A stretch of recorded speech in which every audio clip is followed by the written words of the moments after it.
Pode colocar aí no chat, comando Filmica, Flmicca, ou escrito errado, com um C só, aparece do mesmo jeito. É só você assinar, você entra lá em filmica.com.br, que por sinal eu estou aqui agora. Vai lá na assinatura anual, e aí mete o cupom João20 e você ganha 20% de desconto.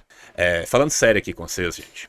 A Filmica ainda fez uma outra coisa, que vocês estão notando que a Filmica tá muito mais bonita. Como vocês estão vendo aí, tá tudo lindão, aqui aparece, né, algumas coisas que são correlatas, que quem curtiu um pode curtir, né. Eu recomendo pra caralho essa cinebiografia, esse documentário com cinebiografia do menino Frantz Fanon, que também é muito massa.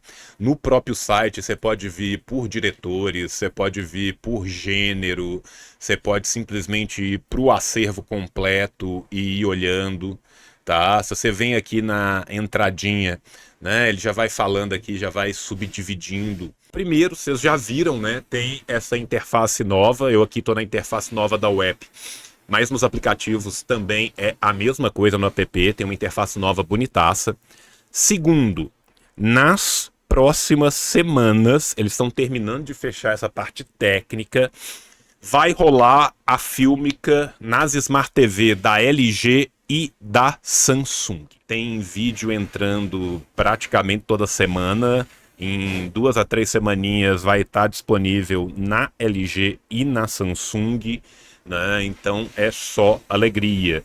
Lembrando também, gente, que Dona Filmica é responsável por boa parte das bibliotecas aqui também. Dona Filmica apoia o tio, não tem vergonha de andar de mão dada com o tio no shopping, não tem vergonha de apresentar o tio para a mãe no almoço de família do domingo. E não somente Dona Filmica está apoiando, né, o nosso canal, como a Dona Filmica também está apoiando os nossos projetos. Contar um negócio aqui, por que Dona Filmica é para casar? Dona Filmica vai ceder uma assinatura lá para o nosso cursinho em Neves, lá para o Curumim. É uma cidade que 93% das pessoas mal tem o segundo grau, né? Segunda cidade mais violenta para mulheres, uma cidade muito pobre. É um local onde as pessoas têm muito pouco acesso à cultura. Vamos fazer sessões de cinema lá no Curumim para as galheres e depois nós vamos discutir os filmes, sentar, pensar junto.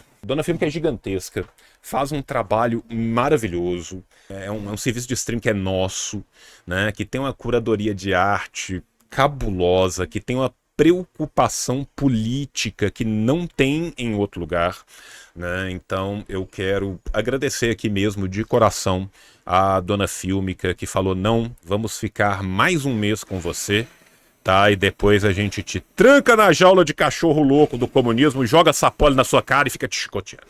Então evitem, muita coisa boa mesmo, tem clássico, tem coisa nova, tem cinema africano, tem cinema asiático, cole na Dona Filmica, que não dá erro! Beijo do tio, tchau. Falha e falhará, falha, falha e falhará, falha, falha e falhará. Hoje só porque eu reclamei eu tenho que reclamar mais. É isso que eu acabei de aprender aqui agora, cara. Que eu tenho que reclamar cada vez mais do YouTube, porque quando eu reclamo funciona. Mas a real, cara, é que ultimamente tá foda, velho. Porque o bagulho do início automático dá altos pau. Aí eu fico 45 vezes diferente tentando falar o bagulho, saca? E não. Oi, bom dia, bom dia. Não entra nunca, saca, velho? Aí eu passo milhões de vergonha. Mas passar vergonha é o que eu faço melhor na internet, né? Então já são 20 anos de passação de vergonha na internet, aí eu já tô acostumado. Gurran, seja bem-vindo, meu querido, cara. Você sabe o tanto que eu te amo, você sabe que a casa é sua, né? A alegria que eu tenho de estar aqui com você mais uma vez, né? Para esses nossos encontros, né? Te agradecer pela oportunidade do último, cara. Tava mó galera conversando comigo aqui do curso do Fios de China, cara. E teve mó galera do grupo, do Telegram e tal, que tá fazendo, e os meninos Que adoraram, sacou? legal. Não, e eu fiquei super feliz, né, cara? Eles Cara, o curso, abriram eles até estão... outra turma, né, velho? Era pra ser uma turma só, já botei os Foi. moleque pra abrir duas, acabei com os momentos de intimidade do casal, agora só trabalham, né? Tamo feliz pra caramba, né? Não, eles estão muito contentes com o projeto, porque, assim, hoje tem quase ninguém no Brasil ensinando sobre China, com a proposta de as pessoas realmente entenderem o que é a China, e eles estão muito felizes, vai ter mais turmas no futuro. E que bom que a galera que veio aqui pelo seu canal tá empolgada, porque a turma lá tá boa. Eu tô acompanhando as aulas também. A turma tá bem boas as aulas dele.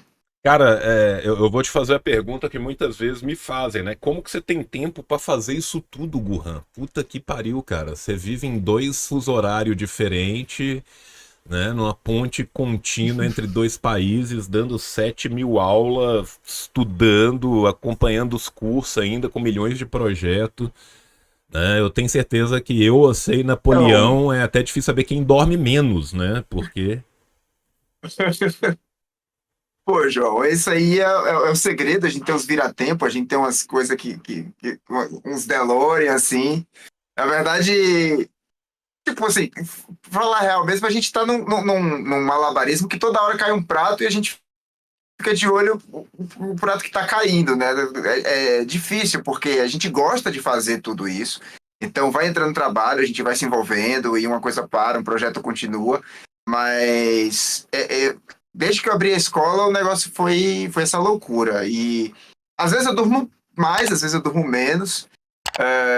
Mas a gente acha tempo sim. Eu acho que o mestrado vai acabar esse semestre e aí a gente vai ter mais tempo ainda ah, que para coisa boa, cair em cara. Que projeto e coisa vai entrar mais boa, velho. três. Que coisa boa. E você já tá pensando no doutorado já ou você vai dar um tempinho pra você dar uma descansada, cara? Cara, eu estou pensando, mas como o semestre aqui, o ano começa em setembro, se a orientadora me aceitar, na verdade, tem alguns obstáculos para o doutorado. Eu tenho que fazer alguma publicação acadêmica, porque aqui é muito concorrido o doutorado. Uhum. Quem não publica nada não passa. Então, eu vou correr para esse semestre publicar, para ela me aceitar e lá para dezembro. E daí o ano letivo na China começa aí em setembro do ano que vem. Eu Entendi. vou ter aí esse um semestre de folga, se ela me aceitar agora. Se não, eu tento no ano que vem. Eu acho que eu fico um ano aí, tem tempo ainda para entrar no doutorado e vontade eu tenho. Ah, não, e você tendo um ano também é mais tranquilo, né? Pra você escrever, pra você publicar tal, é mais de boa, né, cara? Porque eu sei Sim. que o É. curso tá a mil também, né, cara? E as aulas toda e toda a correria e tal.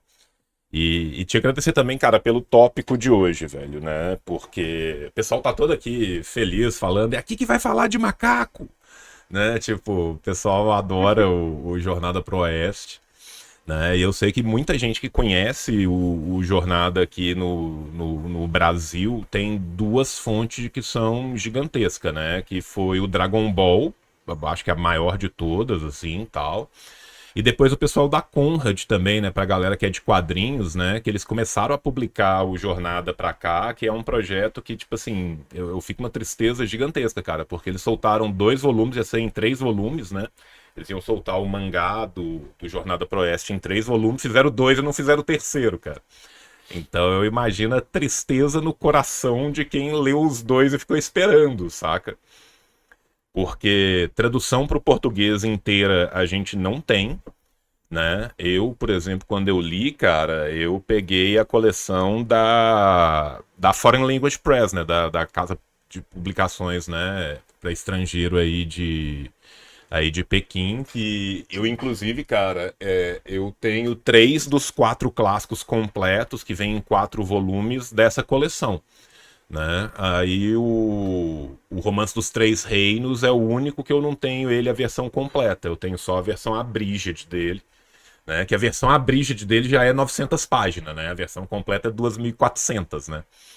E aí é o que me falta para eu conseguir ler inteiro, assim. Porque, nossa, cara, é divertido demais, cara. Os 4 clássicos são foda, assim. O pessoal fala que a câmera vermelha é o mais difícil, é o mais complicado para entender, principalmente os chineses. E para quem não sabe do que a gente está falando aqui, São 4 obras literárias que são consideradas os 4 romances clássicos chineses, né? Então você tem O Sonho da Câmara Vermelha, foi traduzido assim para português, Margem da Água, O Romance dos Três Corpos, dos Três Reinos, Reinos, Três os Corpos é romances dos Três Reinos. é o Romance dos Três Reinos, e A Jornada a Oeste. Então, cada um tem uma... foi escrito em época diferente, autores diferentes, e eles viraram obras 14, 16 e magnânimas, maiores. 17. O mais, entre aspas, novo, né, é o Dreams of the Red Chamber, né, o Sonho da Câmara Vermelha. E o mais antigo é o Fora da Lei do Pântano, né, que é o Margem da Água, né. Margem da Água. Em chinês mesmo seria Margem da Água, né, cara? Eu não sei de onde que vem esse Fora da Lei do Pântano. Assim, eu entendo que vem literalmente do grupo e de tudo que eles estão contando, né? Vem da história, mas assim... eu não sei por que eles traduziram diferente, saca? Assim, porque os outros todos... A versão brasileira é hernia de disco. Mas os outros 3 meio que ficaram igual, não ficaram? Sim. O Jornada Oeste seria, na verdade, anotações, né? Lembranças da Jornada Oeste. Porque cada ideograma é Xi ou Di. Di é memórias, lembranças, anotações. Né? Seria um diário. Diário da jornada para o Oeste. Mas os outros é igual. O Três Reinos, né? Romance dos Três Reinos e Câmara Vermelha. Os Sonhos da Câmara Vermelha é igualzinho, é literal. E o Jornada também tem essa que eu coisa... tenho vontade de ler no original. E o Jornada também tem essa outra coisa, né, que é um pouco diferente dos outros, né, que por mais que os outros todos tenham influência de outros textos, e tem influência de muita coisa antiga, período Tang pra trás e tal, o Jornada não, né, ele é literalmente baseado numa história real, né, ele é uma versão fantasiosa de uma história que é real, né. Porque você tem o romance ali que é na transição para o começo da dinastia Tang, né, que é a jornada do monge que de fato foi para Gandhara, né, para recuperar os textos e tal. E na época tinha toda uma proibição, não podia ir. Aí o cara sumiu da China e foi apesar da proibição e fez a jornada dele lá e tal. Só que quando ele voltou, o imperador meio que abraçou o rolê, assim, e falou, não, tu vai publicar e vai publicar, assim, oficialmente. Aí até que o nome é uma coisa tipo assim,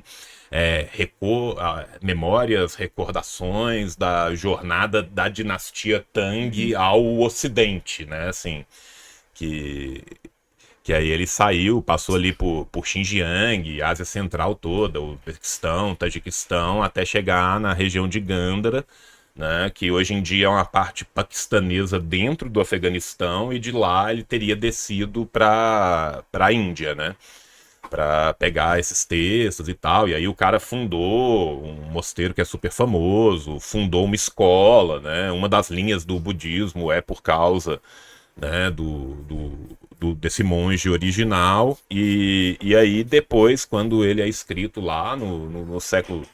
final do 16 para começo do 17, né? 1590 e tantos, que eu acho que é a primeira edição do livro. Né? Já é quase 1600, assim. Já era um outro momento, né? Porque esse primeiro momento que ele vem é um momento do espalhamento mesmo, da chegada do budismo ali na China, né? E ali você tem todo um rolê assim de várias escolas filosóficas, né? Ao mesmo tempo, né? O confucionismo, o moísmo, né? O daoísmo, né? O budismo, todo se encontrando ali. Era um momento de político importante, né? Que a dinastia Tang naquele primeiro momento, né? Vai abraçar esse budismo, mas depois também, né, tem uma parte que vai ficando confucionista, e tem uma parte muito rápida depois que é taoísta, mas depois é basicamente confucionismo e neoconfucionismo, né? E dos Xing em diante, inclusive, tudo foi proibido, né, cara? Depois dos Xing, assim, meio que essa literatura dos 4 foi substituída pelos grandes 4 clássicos do confucionismo, né? Porque a parte estatal toda, a burocracia estatal era baseada nisso, os concursos públicos eram baseados nisso, Então, essa outra literatura que é muito influenciada, né, pelo taoísmo, pela própria religião popular chinesa e tal, ela ficou mais em segundo plano ali durante o período Qing. Mas é uma parte muito formativa, assim, da cultura chinesa, né, mano? O que acontece? O budismo na China entra há muito tempo, tipo assim, quase 2000 anos a entrada do budismo na China. E acontece muito sincretismo religioso. A gente aqui tem uma forte influência católica e não consegue, talvez, compreender como essas misturas de religiões acontecem. A Ásia é um continente que isso acontece muito, né? Você tem hinduísmo forte, você tem budismo forte, você tem o islamismo forte. E aí, a Índia, são duas religiões que entram na China. A China tem duas religiões que entram bem cedo, que é o islamismo e o budismo. E, nesse caso, esse romance, ele fala do budismo, desse período específico da dinastia Tang. E de lá para cá, você tem vai e vens da participação da religião na sociedade. É muito comum as pessoas falarem, a China é um país ateu, né? 90% da população é ateia, mas não é bem assim. Porque essas crenças, com a crença popular chinesa, com o taoísmo, com o confucionismo, o estilo de vida que as pessoas acreditam, é tudo meio que misturado. Então, assim, o Partido Comunista, ele é sem uma orientação religiosa, então, nesse caso, ele é ateu, ele vai se basear 100% em ciência, em decisões técnicas para qualquer coisa, mas a fé da população, ela está sempre presente. Então, assim, você vai ver no Ano Novo Chinês, você tem templos e templos taoístas, templos budistas lotados de gente fazendo adoração. São rituais muito mais populares, Não, e dentro da como religião do povo, assim. o brasileiro vestir de branco para o Ano Novo, né? É. Não, e assim, cara, a questão, por exemplo, assim, do respeito filial, essa é uma questão que é da religião, né, popular chinesa e tal, e que é um bagulho que sempre se manteve absurdamente presente na sociedade desde sempre, assim, cara. Né? Tanto que um dos motivos do moísmo ter caído tanto em desuso era exatamente a ideia de substituir, né, esse respeito filial, onde o amor deveria ser maior para com seu clã, para com sua família e tal. Né? O moísmo tinha aquela ideia, né, o moji de um. Não é exatamente um amor universal, mas é uma divisão equânime do bom tratamento entre as pessoas. Você devia tratar todo mundo igual e todo mundo bem, independente de ser sua família ou não. E isso pros caras foi uma treta política muito grande, né? Tipo assim, como assim eu não vou tratar meu clã, eu não vou tratar a minha família, eu não vou ter um respeito filial maior do que o que eu tenho pelas outras pessoas e tal.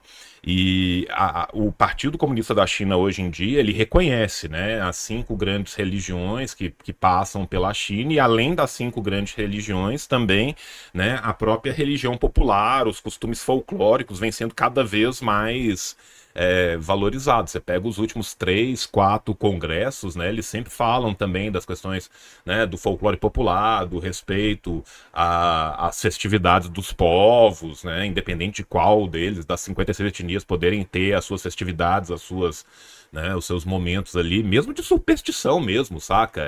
De queimar dinheiro falso no casamento mesmo, de ter o seu ano novo, né?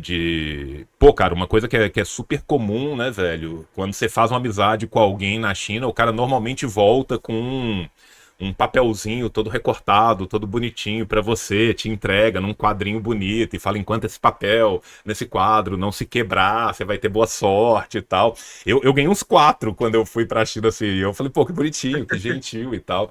Né? Então, isso são várias coisas que são, assim, cara, milenares mesmo. Nós estamos falando de uma tradição que tem pelo menos 3.000 anos, 2.500 anos, você tem com ela anotada, assim, saca? Lá atrás. Vou aproveitar que eu tinha que fazer uma pergunta de ontem que a Raíssa mandou. A Raíssa foi tão gentil que ela mandou de novo, que ela tá trabalhando com Dinastia Tang, né? E ela pediu para te perguntar ontem, viu, Guhan? E eu vou tentar ajudar também, né? Que ela tá falando assim: como que a China vê a Dinastia Tang, né? O Wu e Zetian, né? E, assim, antes de eu te passar a palavra, né? Uma coisa que, assim, muitas vezes as pessoas têm uma visão muito errada do que foi, né, a subida ao poder do Partido Comunista Chinês, do que foi a revolução cultural, né, e o Ocidente vende muito como uma perseguição indiscriminada a tudo e a todos.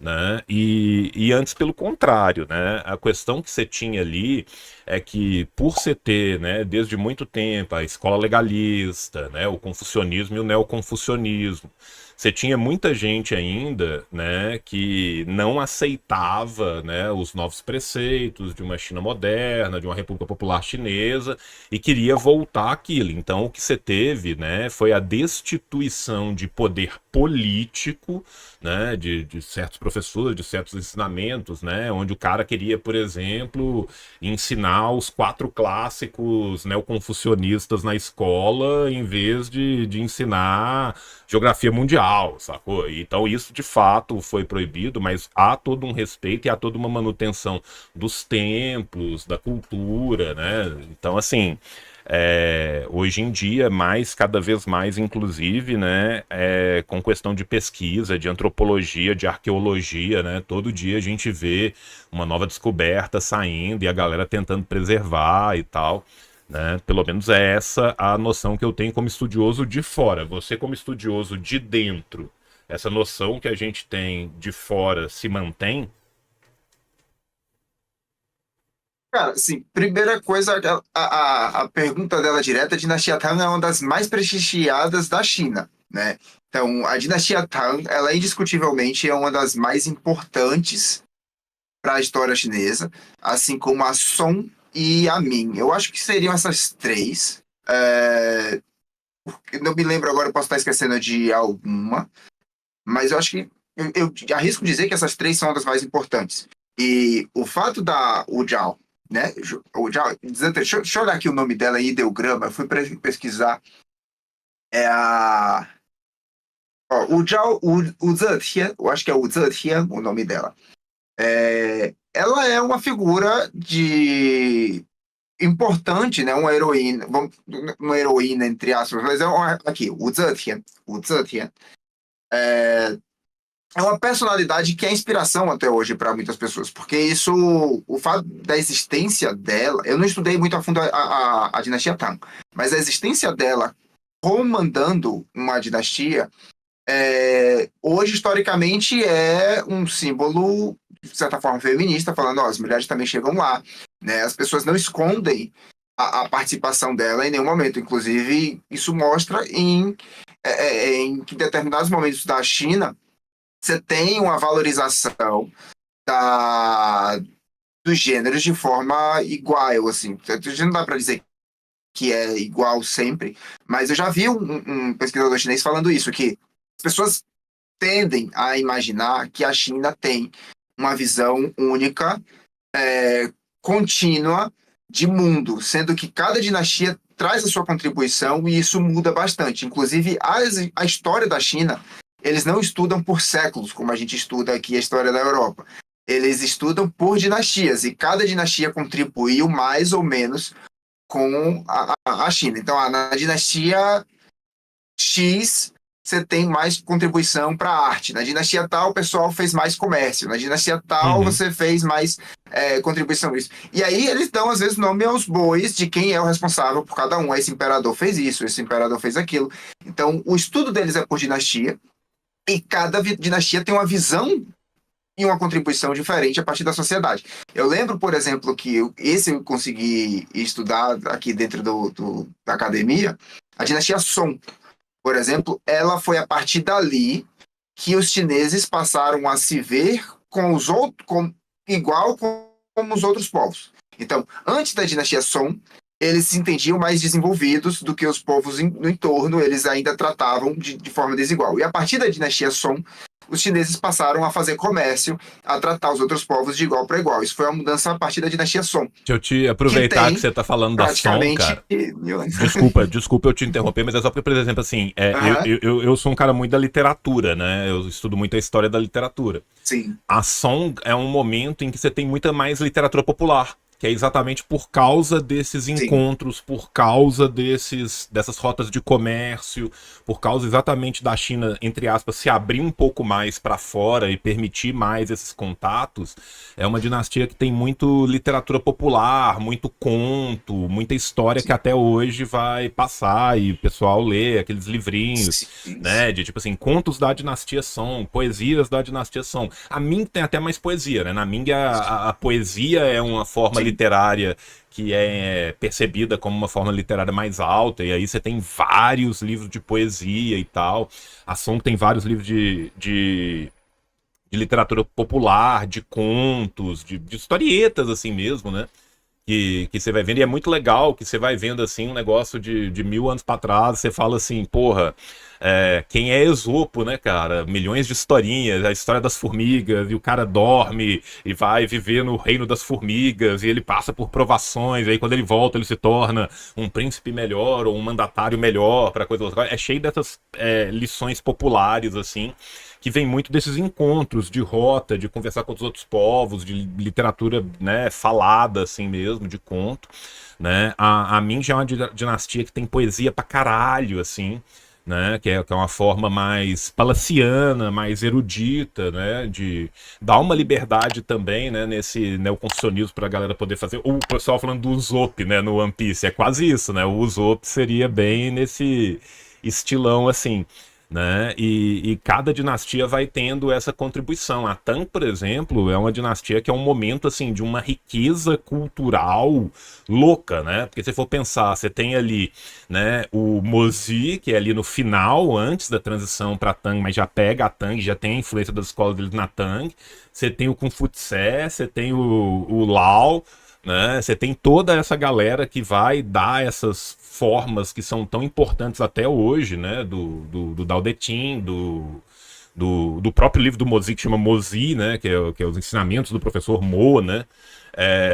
Você tem o Confúcio também, que tem uma importância gigantesca, e é muito legal ver como que esses desenvolvimentos culturais também dão outros vários desenvolvimentos, né? Então você tem, por exemplo, o Tai Chi, né? Que a gente pensa em Tai Chi Chuan, a gente pensa muito mais no velhinho na praça, 6 horas da manhã, indo todo lento, mas que é uma puta arte marcial, saca? É uma arte de defesa, uma arte que tem toda uma ligação também com o não ser e o fluir do tal, né? Que o tal flui não sendo, né? E você tem já o Kung Fu, que é o outro rolê, né? De pensamento, assim, filosófico por trás. Então, assim, é uma riqueza cultural, cara, que é um negócio, assim, insano, velho. Né? Então eu te agradeço demais por a gente poder trazer aqui pra galera todo esse rolê, né? E hoje a gente preparou um textinho aqui, né, do Hugo, né, que a gente queria ir lendo Isso. ele e comentando com vocês, tá? Do Hugo Albuquerque, Eu quero que... trazer aqui. Fala, querido, desculpa. Enquanto você coloca o texto, eu vi uma pergunta aqui que é interessante para a gente começar, que o Bruno mandou: em que momento adaptaram para o macaco seu personagem principal? Eu acho que isso é interessante para quem não leu a história. O Kong, o Sun Kong, ele é o personagem principal desde da parte original da história. Então, a história começa com o nascimento dele, ele é a figura, ele é o astro da história, apesar dele não ser a história em torno dele. Ele é a pessoa que acompanha o protagonista, mas o livro que acaba falando mais dele, gasta muito mais páginas e conteúdo sobre o Kong, porque eu estava até ouvindo um podcast, não sei se eu posso recomendar aqui, o Pode, claro. Biennial do livro, que ele o Biennial é um amigo meu, Caleb, que ele estuda literatura clássica, literatura chinesa, e ele faz um podcast sobre várias coisas da cultura chinesa. Ele fez sobre a Viagem ao Oeste, que eu acho que cabe conferir quem quiser aprender mais sobre a Viagem ao Oeste, sobre o Deus Macaco. Ele explica um pouco disso, porque como é a perspectiva do autor em colocar o macaco como o protagonista, ou como o personagem que aparece mais. E isso é interessante porque já quebra completamente a estrutura literária que a gente conhece do que é protagonista, do que é antagonista. Não existe tanto assim nas literaturas clássicas da China essa fórmula de jornada do herói, esse tipo de coisa. Então, eu gosto muito de, ao estudar as coisas, a história, a cultura da China, essa parte de a gente ter um contato com uma forma diferente de contar histórias que a gente não está acostumado. E muitas vezes as pessoas acham o ritmo ou isso está diferente de ser um pouco chato, mas para mim é fascinante você sair um pouco dessa fórmula que a gente está acostumado, que você descobre muita coisa nova, né? A verdade é que não tem só uma forma. Não, O cara, nome do podcast é Bienial. a estrutura do livro, ela é muito fascinante, né, pra gente que é ocidental, que isso é brutalmente diferente, né, porque, assim, em tese, né, a jornada é a jornada do monge, né, o Tang, né, Tang Sanzang, uma coisa assim, e ele só aparece depois, né, começa o livro já contando a história do Sun Wukong, passa um tempasso contando a história do Sun Wukong, aí depois aparece rapidinho o Tang, e aí depois, assim, sei lá, 80, 90% do livro é a viagem, e a viagem é muito mais focada, né, nos 4 companheiros dele do que nele em si, saca? Então, assim, por mais que o Sun Wukong seja o que mais vai aparecer, né, o Zubadi, o Shao Jing, né, o Yulong também, que é a montaria dele, mas que também é um personagem, né? Esse já aparece menos, mas principalmente o Zubaiji, que é o porco, e o Sun Wukong, que é o macaco. O livro vai falar muito mais deles, e assim, sei lá, a tradução do livro que eu peguei, que é a versão completa, são 4 livros, são 2.400 páginas, são 4 livros de 600 páginas mais ou menos cada um. Bicho, facinho, 2.000 páginas dessas 2.400 é o porco e o macaco. Saca? Assim, facinho. Saca? No comecinho tem o dobro falando do Sun Wukong, como que ele aprendeu o tal e como que ele aprendeu a fazer as 72 transformações que ele fazia, e aí ele brigando, e aí o Bodhisattva lá condenando ele a ficar embaixo da montanha, e a diadema, e como que funciona a diadema, e por que ele foi condenado. Tipo assim, é o dobro do que tem do monge. Aí o monge, tipo assim, do nada tem um corte, tinha um monge, lá o pessoal tava muito hedonista, muito vida louca, não sei o que, ele resolveu ir pro negócio e voltando pro macaco pro porco. Saca? E aí é tipo 2.000 páginas disso, cara. E a volta dos caras e como que eles ensinaram e como tudo deu certo é um capítulo só, cara. É literalmente o último capítulo, saca? Aí no final, 30 páginas, então eles voltaram, fizeram isso, fizeram aquilo, fizeram tal. Parece que, tipo assim, que o cara tava escrevendo tal, e o editor virou pra ele e falou, tem que publicar amanhã. Saca? E aí o último capítulo resume a volta inteira, assim. A estrutura é muito engraçada, assim, pra quem não tá... Né, pra quem tá acostumado com a forma como a gente conta as histórias, saca, velho? É um negócio, assim, muito diferente, velho. Muito diferente mesmo, cara.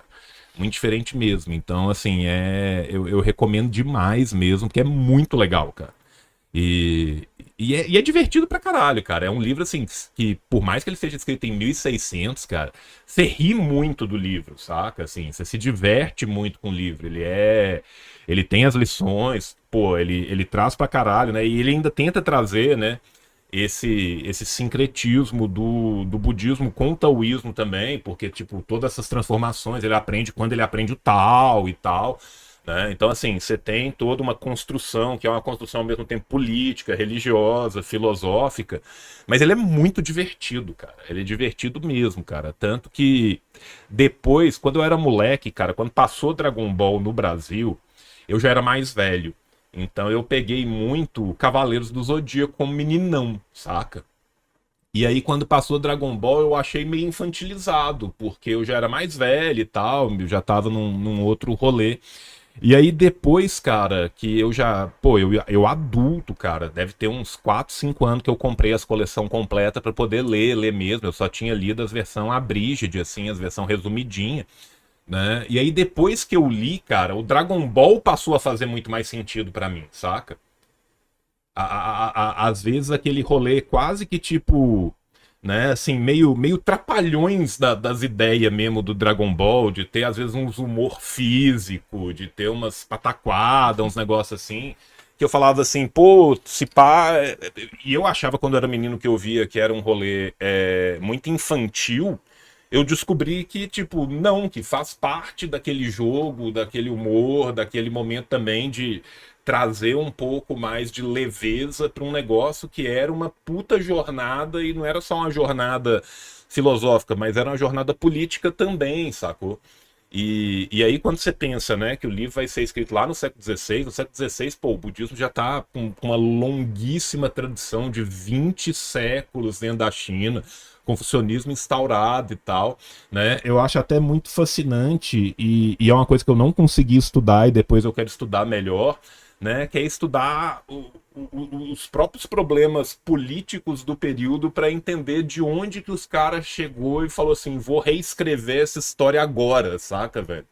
Porque a história original, ela, para mim, faz muito, entre aspas, mais sentido, né? Porque era de fato um momento que essa religiosidade estava chegando, era um momento que você tinha, né, as 100 escolas, toda aquela florescência, né, da primavera e do outono e tal, com várias escolas filosóficas diferentes, uma grande discussão rolando na sociedade e tal. Né? E aí o cara volta no século XVI e fala, não, eu vou recuperar isso aqui de uma forma fantasiosa e tal. Eu acho muito fascinante, mas eu, assim, eu mesmo não consigo precisar, sabe, assim, o que foi esse pulo do gato, o que foi esse momento que inspirou o cara a chegar lá e falar, não, né, o Guanzhong, o Guanzhong fez o romance, o Cheng o Cheng que bateu na cabeça dele, porra, esse é o momento, saca? Vou voltar com essa história aqui e tal. Mas eu acho uma recuperação, assim, do caralho e abriu muito meu olho, saca, velho? Assim, até pro Dragon Ball, assim, cara. Meu filho ganhou a coleção inteira do Dragon Ball e quando ele não tá lendo, tô eu lendo escondido os livrinhos original, saca? Porque o próprio Dragon Ball sai depois do Dr. Slump e eu nunca tinha lido os mangá em português, né? Que a Conrad fez todos e tal, dessa primeira fase, né?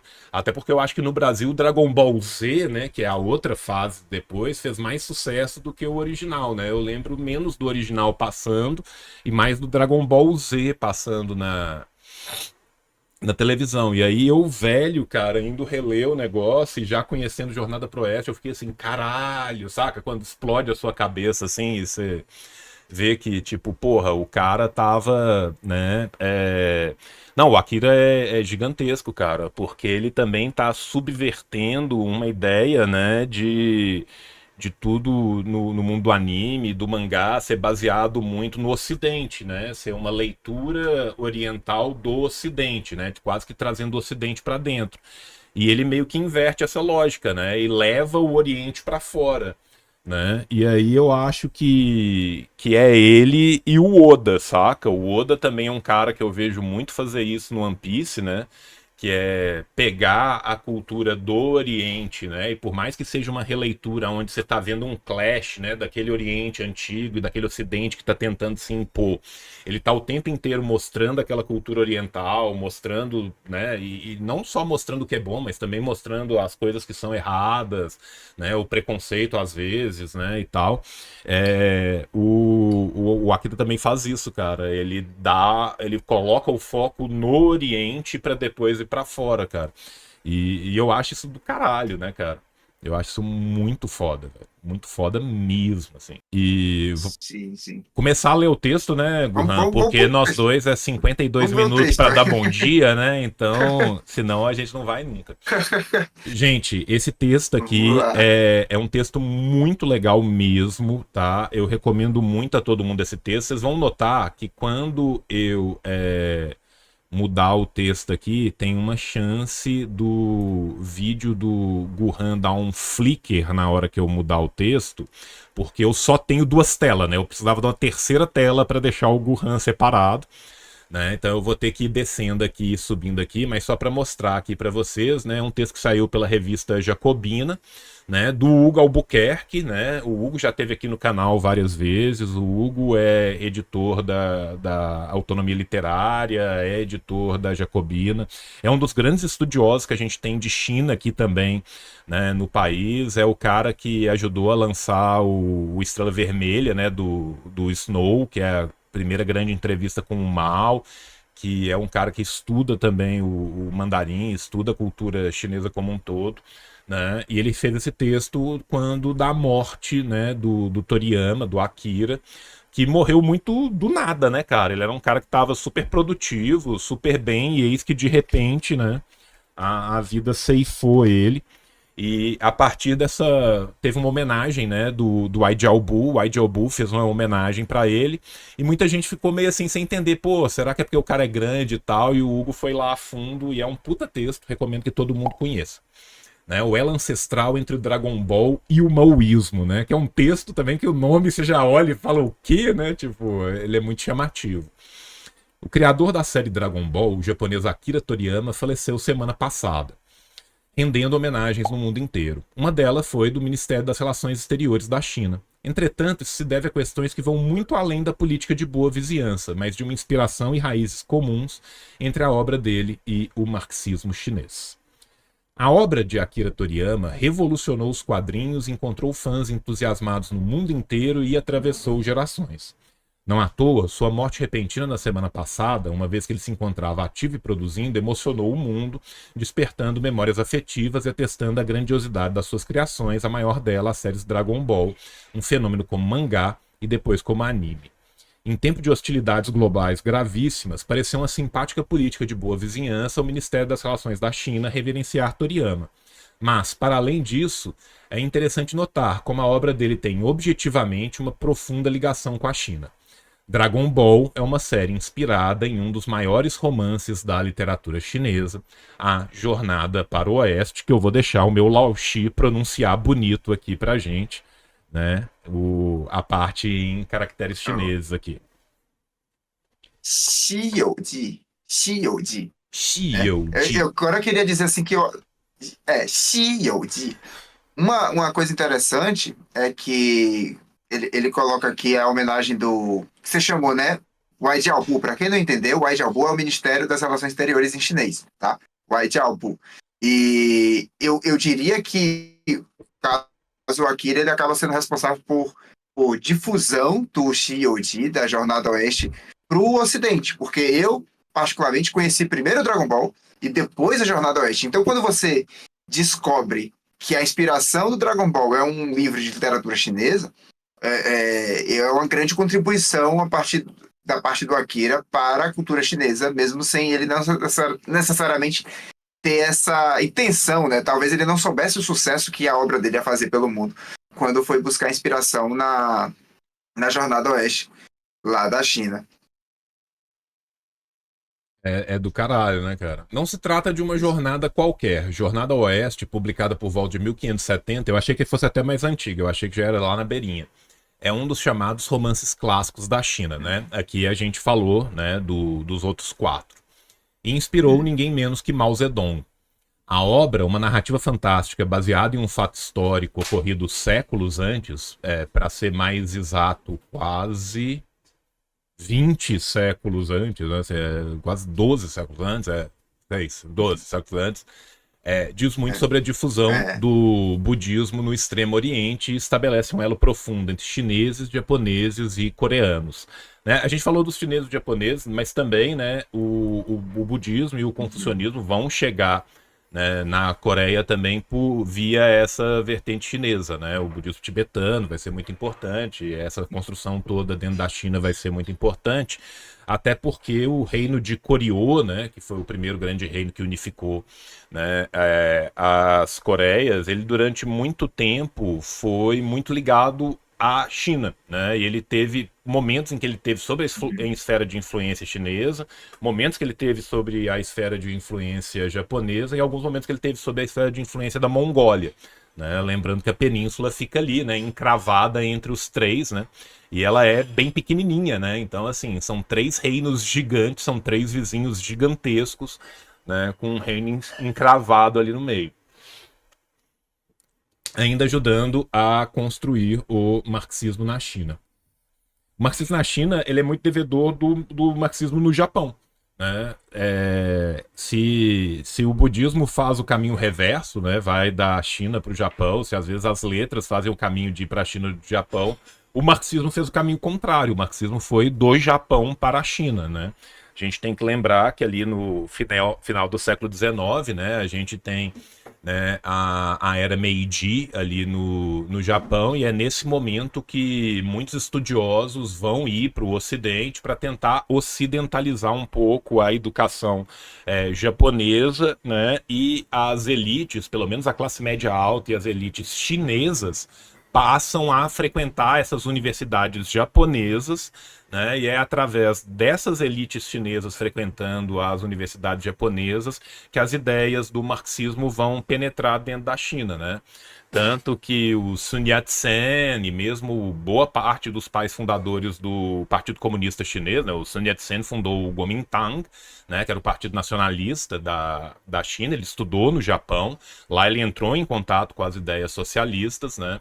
E os fundadores do Partido Comunista Chinês, eles vêm todos também de grandes estudiosos que foram estudar no Japão, que foram para as universidades, né? O próprio Mao... O Zhou Enlai também. O Zhou Enlai, o próprio Mao. O Mao, quando ele vai ser biblioteconomiário em Pequim, né? Quando ele se muda para Beijing, ele vai trabalhar na biblioteca, né? E o biblioteconomiário-chefe é um dos fundadores do Partido Comunista Chinês e é ele que passa para o Mao os primeiros textos, né, do marxismo. Ele também é um dos primeiros tradutores dos textos, né, do japonês para o chinês, e isso foi um caminho muito importante para eles. Né? Jornada ao Oeste é a obra primordial. Na obra atribuída a Wu Chenggen, o monge Tang Sanzang parte para... Me corrija as pronúncias, pelo amor de Deus, que eu sei que eu estou assassinando o mandarim, viu? Parte... Tá, valendo aí, a gente já viu a pronúncia do monge. Parte para o oeste em busca das relíquias perdidas do budismo. Junto dele segue Sun Wukong, o rei macaco, um ser com poderes especiais de transmutação, superforça e outros dons que irá lhe proteger na acidentada viagem rumo à Ásia Central. Não só ele, né, os outros 3 companheiros também vão aparecendo à medida do tempo. Né? E a gente já falou aqui, eu acho que é uma coisa que é legal de reforçar, né, que o Sun, né, ele era esse bodhisattva, né, ele era esse ser de iluminação que ele cai, né, exatamente pelo seu excesso de traquinagens, né? Ele apontava o puteiro e ele era violentaço, assim, ele descia o burralho sem medo e sem dó. Né? E todos esses outros companheiros que são dados por esse bodhisattva, né? Bodhisattva, né, vem do sânscrito, né? Bodhi, ser, e sattva, iluminado, de luz, né? Que são aqueles caras que tinham atingido uma grande iluminação e tinham transcendido o plano de existência terreno. Né? Esses outros seres também eram outros seres iluminados, mas que eles caíram de volta para a Terra por causa de várias coisas que eles fizeram, né? Cada um faz uma burrice diferente que é punido, né, para voltar para a Terra, e eles fazem essa jornada também para eles, né? No final, todos eles também, né, voltam a este momento de iluminação, né? Eles têm a sua ascensão. A ascensão, né, não é só do budismo na China, mas a ascensão também desses seres fantásticos que vão, né, ajudar na jornada. Sun Wukong, por sinal, é escrito, e aí você leia, pelo amor de Deus, em caracteres chineses. Aí sim, Sun Wukong, Sun Wukong, então eu fui até, o Sun Wukong tem ideograma aqui, então Sun Wukong fica mais fácil. O nome do monge original eu fui buscar porque tá só o pin e tá sem entonação em cima. Ele é Tang Sanzang. E aí parece difícil, mas não, gente. É mais tranquilo. Sun Wukong, vai lá. Cuja leitura em japonês, não por acaso, é Son Goku. né? Ou seja, o nome do Goku vem diretamente dele, né? Embora tenha sido publicado no século XVI, os fatos do Em, livro... Pode falar, querido. em chinês, o nome do Goku é o mesmo do Rei Macaco. É Son Kong das duas formas, né? Então, isso é uma coisa que a gente, pela tradução, se perde, mas para o chinês, o Goku tem o mesmo nome. Então, a referência é direta, assim, né? Aí, pro chinês, eu imagino a alegria dos caras, né, velho? Porque, né, receberam direto, assim, a homenagem. Embora tenha sido publicado no século XVII, os fatos do livro se passam no século VII, né, nos anos 600, durante a dinastia Tang, especificamente sobre o reinado do imperador Taizong. Essa ficção fantástica se refere a uma história real, na qual o monge se chamava Xuanzang, o que se insere no contexto da chegada do... 选择，Xuanzang, o que se 对吧？insere 选择，no contexto da chegada do budismo à China e sua busca por afirmação e autonomia local.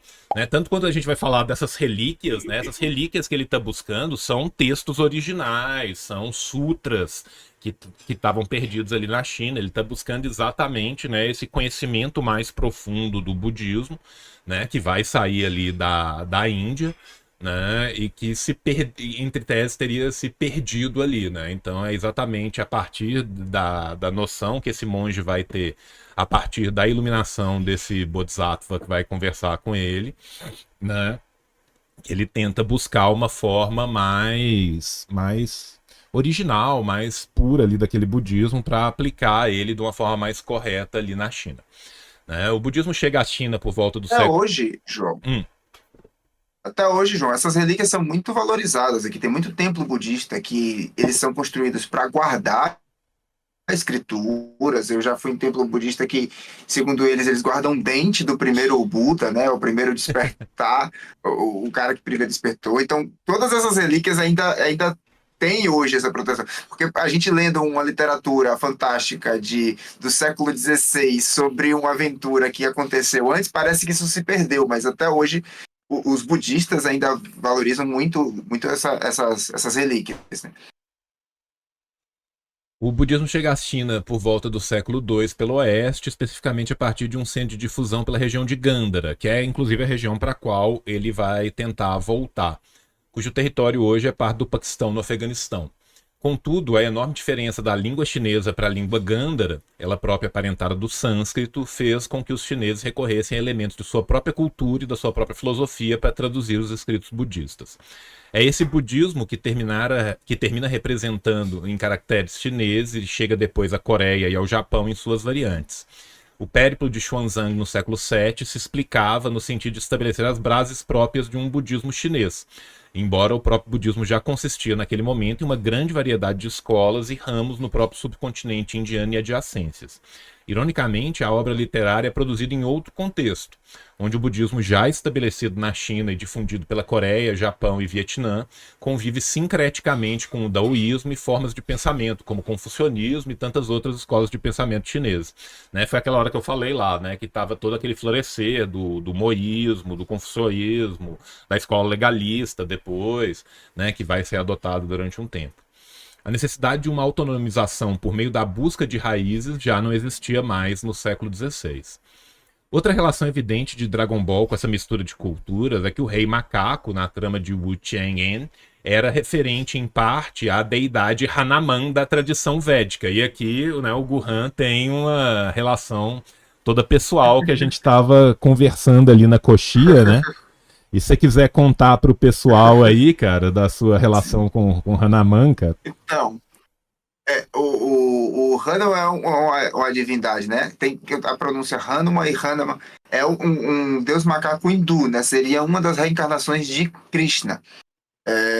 E como é que eu sei disso? Porque meu pai é Hare Krishna, então desde cedo eu conhecia a figura de um deus macaco indiano. E para mim, quando eu vi o Rei Macaco, né, a história da Jornada Oeste, para mim eu associei automaticamente, né? Eu fui uma das pessoas que olhei para uma figura, é aquele ali. E depois eu fui descobrir essa inspiração. Então, para mim, é uma obra que junta dois mundos, assim, o pai de origem de religião hindu e a China hoje, que faz parte da minha vida, é uma obra que junta as duas coisas. Para mim, é uma obra fantástica por causa disso. Mas era apresentado como criatura nascida de uma pedra mágica que ganhou os seus poderes ao aprender as práticas daoístas, né? O daoísmo, gente, ou taoísmo é a mesma coisa, tá? Se você já tiver visto aí muitas vezes o taoísmo, é o mesmo daoísmo, né? É a questão do Wade Giles e do Pinyin, né? Primeiro veio o Wade Giles e meteu, né, o taoísmo, né, do Tao Te Ching, né? E depois Sim. no Pinyin se fala o Dao de Ching, né? Mas é a exata mesma. É até difícil, né? Chamar o tal de uma religião. O tal é muito mais um modo de viver do que uma prática religiosa estruturada, né? Tanto que a galera que estuda o tal de uma forma mais acadêmica, né? Durante muito tempo eles dividiam, né? O tal filosófico do tal religioso, né? Porque o Tao ele tem várias práticas divinatórias, o I Ching também, que é uma prática divinatória muito antiga, é ligado às vezes com o Tao, mas também o Tao pega várias coisas da religião popular chinesa, desses cultos, né, de amor filial, desses cultos de respeito aos mortos e à ancestralidade. Tem vários rituais, né, que são rituais que perpassam todo o ano, que são ligados também a essas práticas religiosas do Dao, né? Então, por exemplo, assim, quando você pega a literatura do período Qing, né, é muito comum você ver nas vilas, tem, por exemplo, uma seca e a galera vai toda para a margem de um rio, aonde tinha, né, uma pedra que era importante para o Dao, e aí eles vão regar essa pedra para que possa ter, né, uma boa chuva, uma boa colheita, ou mesmo com fome, eles preferem levar certas comidas para serem inumadas, para serem queimadas perto de um local onde tinha essa prática, né? Então, durante muito tempo, se separou dentro da academia, né? E isso é uma visão muito ocidentalizada, né? Que o Tao como filosofia, que o Dao como filosofia e o Dao como prática religiosa seriam duas coisas diferentes, né? Sendo a prática religiosa folclórica popular uma terceira coisa, quando na verdade o Tao ele está muito mais, né? Junto, né, nessas duas práticas. É muito mais um modo de viver, uma filosofia de se pensar, né, no que o Dao representa, inclusive na sua não representação, né, ele age sem ser, né, uma das frases mais famosas, né, o Dao é sem ser, né, e essa foi uma escola, assim, importantíssima, né, durante tempos religião oficial de algumas dinastias, né? E que mesmo não sendo uma religião oficial, principalmente depois, né, que o confucionismo se estabelece muito, né, o confucionismo se estabelece muito, sempre uma prática importantíssima dentro da China e muito ligada ao folclore popular, né? Nada mais sincrético, por... Completando, João, Hum. Não, não, vai lá, querido, vai lá. completando é que assim, você tem a gente vê o sufixo, né, que ismo e parece que tá tudo na mesma categoria, assim. Confucionismo, ele não é uma religião por Confúcio, Uhum. né? Não são as pessoas que venderam Confúcio e vão rezar por ele. Na verdade, Confúcio ele é como um educador, ele é um grande educador. O Ocidente sempre coloca ele como filósofo, mas os chineses veem ele mais como um educador. Ele seria tipo um Paulo Freire que ensinou as pessoas muita coisa e a forma de ver o mundo. Ele criou essa escola, ele escreveu os clássicos de como uma sociedade deve seguir. Então, a galera que se diz confucionista, ele está muito mais próximo de quem se diz marxista, Uhum. né? Já que a sua audiência vai entender. É isso, o confucionismo está ali não como uma religião. O taoísmo já é um conjunto de crenças populares que você se direcionando mais, se aprofundando nisso, isso vira um estilo de vida que determina alguns comportamentos. Então, é você entrar em harmonia com a natureza, é você. E aí, essas crenças, a gente está falando de práticas ritualísticas que vem aí de 2.000, 3.000 anos. Então, você tem ainda muita coisa fundada ali em superstição, em observação, e por isso não tem vamos dizer assim, uma validação científica por essas práticas, mas essas crenças de como o mundo funciona, de como o equilíbrio, a natureza, o yin yang, o feng shui, tudo isso ele vai ter essa forma de viver, e isso se mistura com essas religiões que chegaram na China depois. Então você vai ter mistura do taoísmo com o confucionismo, que são práticas da sociedade. Você tem o taoísmo com o budismo, que chegou muito forte, e aí mistura tudo, porque o budismo você tem que entrar em equilíbrio para alcançar o nirvana. E aí o taoísmo tem a questão do equilíbrio. Aí você começa a misturar as coisas. Aqui tem templos taoístas, budistas misturados, você tem essas crenças presentes na vida de quem não é necessariamente religioso. Então, é um pouco difícil de traduzir se você ver a vida das pessoas assim, mas é mais ou menos isso. Não dá pra gente colocar que não existe uma entidade superior a qual as pessoas veneram como Jesus. Né? Não tem, você tem às vezes figuras marcantes. É muito que diferente são das nossas ídolos, religiões abrâmicas, né, cara? É muito diferente de um judaísmo, de um cristianismo, de um islamismo, né? Para citar um outro exemplo, que é um exemplo que eu estudo mais, que é o moísmo, cara, né? Porque o taoísmo você tem o Lao Tzu, né, que vai ser o grande escritor. O moísmo você tem o Mozi, que vai ser o grande escritor. Quando você pega... Lao Tzu e Lao Tzu, né? Do Confúcio. Confucionismo, não do taoísmo, né? Confucionismo. E...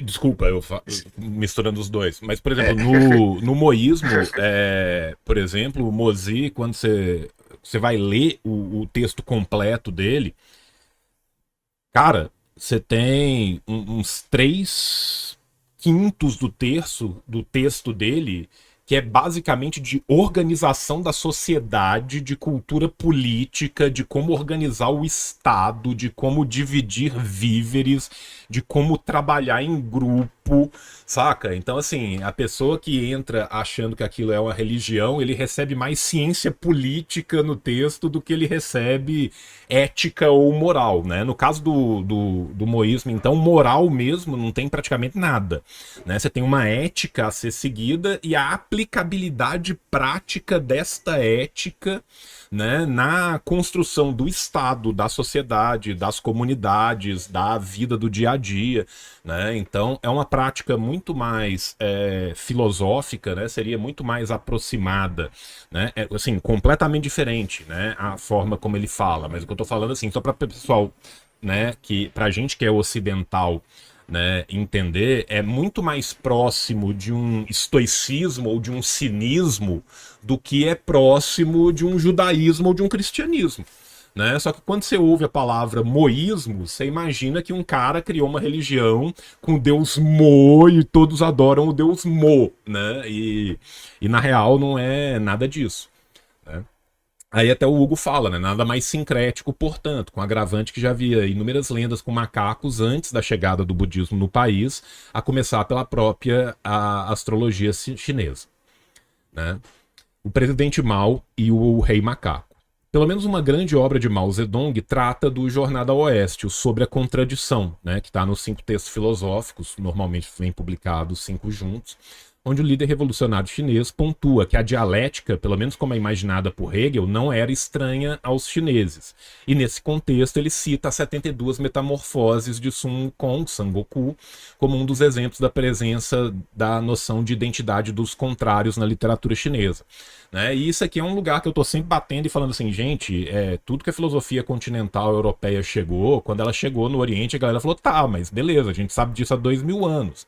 Porque o budismo também vai ter várias sutras falando disso, né? O taoísmo também vai estar falando disso. O próprio moísmo, né, também vai colocar na forma de entender essa relação universal de empatia, né, como uma suprassunção das relações interiores dentro da própria pessoa, das relações familiares, para conseguir fazer isso com a sociedade como um todo. Então você tem, mais uma vez, todas essas relações dialéticas chegando ali.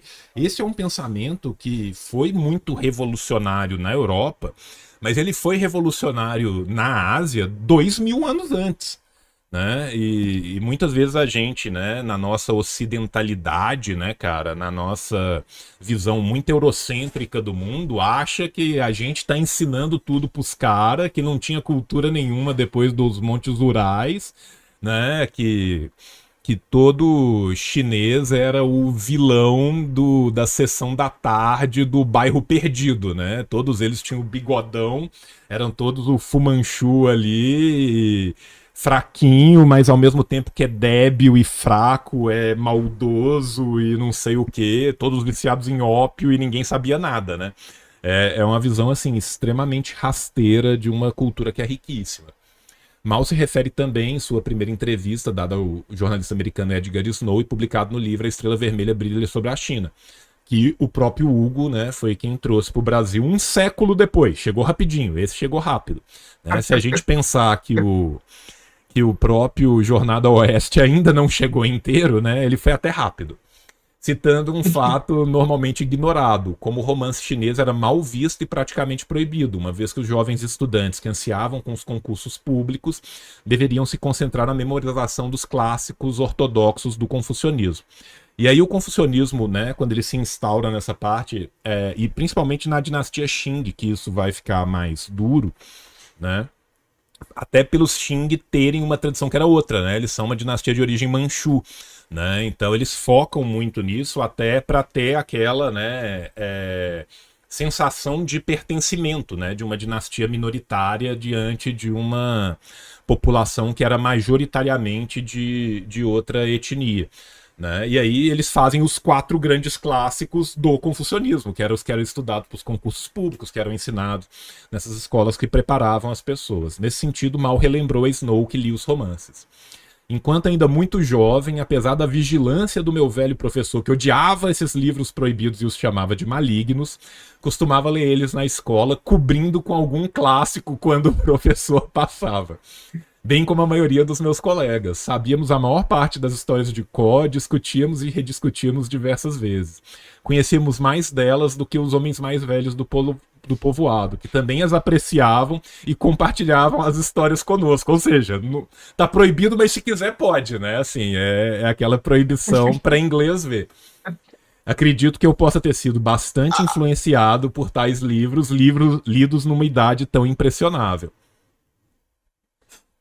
É engraçado que a galera pensa que a China é proibicionista ao ponto de conseguir fechar tudo, né? E fala muito de VPN ou aqui online, sendo que é muito mais uma política de Estado para mostrar serviço para a população e fazer o que a população quer, do que de fato você realmente conseguir controlar 1,4 bilhão de pessoas de ter acesso a qualquer coisa, né? Então, existe uma diferença entre a prática e o que deve ser dito, né? Isso até na atitude. Então, quando fala, ó, esses livros aqui a gente não vai olhar, é porque formalmente não vai colocar na escola, você não vai oficializar ele, mas quem quiser ler ali... E assim, gente, venhamos e convenhamos, cara. Vocês acham que o menino ia e comprava 4 clássicos chineses na banca da esquina?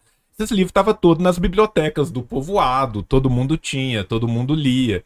Né? Se hoje em dia, gente, com a tecnologia que a gente tem hoje, a gente não consegue fechar, né? Só imagina, né? No século XVI, no século XIX, como que você vai segurar o cara de estar lendo dentro da casa dele? Né? A biblioteca comum do seu povoado tinha todos esses, né? Então, assim, pô, venhamos e convenhamos, né, cara? Os caras sabiam muito bem que os meninos estavam lendo, né? Ele só passava de vez em quando pra falar, porra, lê o outro aí também, né, meu irmão? Não quebra minha perna, né? Eu tenho que mostrar pro teu pai que tá pagando tua escolinha que eu tô fazendo um serviço, né? Senão fudeu, né? A proibição não era aleatória, né? O romance chinês contava histórias de rebeldia, histórias de aventura, despertando o imaginário popular para muito além da lógica da manutenção do império. Em um país com histórico de revoltas como a China, essas tramas eram ao mesmo tempo tradicionais e subversivas, embora, como percebeu Mao mais tarde, havia algo de peculiar nessas histórias, a ausência dos camponeses que lavravam a terra. Aqui tem uma citação que vai aparecer mais na frente no texto, então eu não vou comer o texto. A juventude revolucionária chinesa do início do século XX, contudo, se dedicou à leitura dessas obras que se tornaram canônicas a partir de 49. Olha isso aqui. Obras que se tornaram canônicas a partir de 49, quando eles finalmente tomaram o poder, e junto disso veio também a alfabetização das massas, tornando pela primeira vez na história aqueles camponeses capazes de ler e escrever no seu próprio idioma. E aqui, gente, a gente tem que lembrar que a China não tem um idioma só não, viu bem? Aqui nós estamos falando de um lugar com 56 etnias, com vários idiomas que são escritos nesse Unicode, né, que é o alfabeto, né, que é o do mandarim, mas tem outros alfabetos também. No Tibete, por exemplo, o alfabeto é completamente diferente. No Xinjiang você tem outros alfabetos, né, em outros locais da China também. Você tem línguas indo-europeias passando por dentro da China, você tem línguas védicas passando por dentro da China. Então, assim... Fala, meu querido. Pedi licença aqui, eu tinha uma cédula de 10 renminbi aqui do lado. Você está falando da quantidade de alfabeto que tem. Na cédula tem os alfabetos de línguas minoritárias da China. Então eu vou aproximar aqui para ver se as pessoas conseguem ver, focar na câmera. Eu vou até te... Calma aí, que eu vou colocar aqui maior para você poder mostrar para a galera, tá?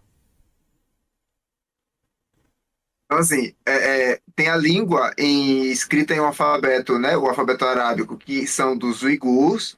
Tem um sânscrito aqui, que eu acho que é a galera do Tibete, que usa esse alfabeto.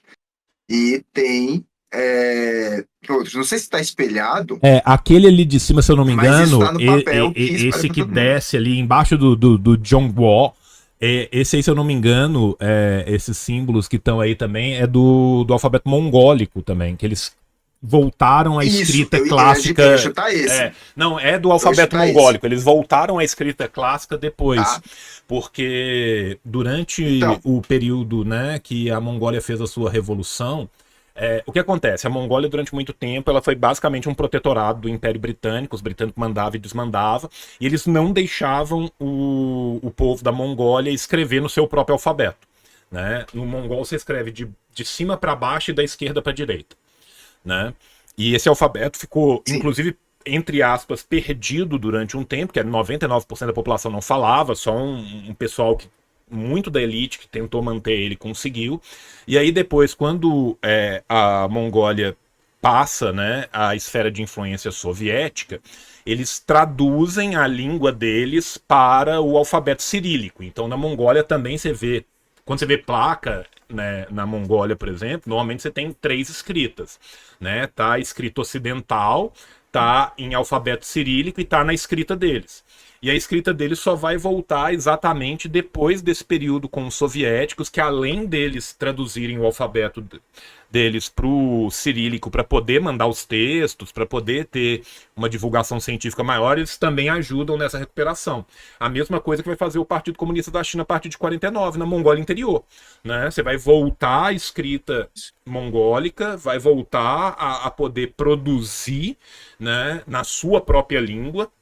E, inclusive, gente, as pessoas são educadas nas suas próprias línguas, né? Então, no Xinjiang, né, ou na Mongólia Interior, ou no Tibete, na escola, você vai aprender o seu alfabeto, a sua língua e também o mandarim, né? Mas, e quando você anda pelas ruas, e quando a gente viu os documentários, né, isso foi muito legal, a gente via escrito, né, tanto em mandarim nas paredes e nas placas, como na escrita local também, né? E isso é muito interessante da gente pensar.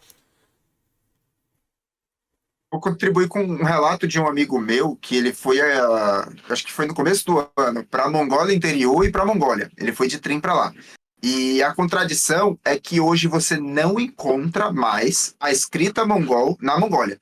Todos os lugares na Mongólia que ele visitou, na capital, é só cirílico, só usa alfabeto cirílico. Ninguém praticamente na Mongólia sabe ler o alfabeto mongol. Já na Mongólia Interior, que hoje é governada pela China, você tem o escrito mongol em todos os lugares. E em todos os lugares está escrito em mandarim e escrito mongol. As pessoas lá têm quadro do Genghis Khan na Mongólia, como a China tem do Mao, em todos os lugares.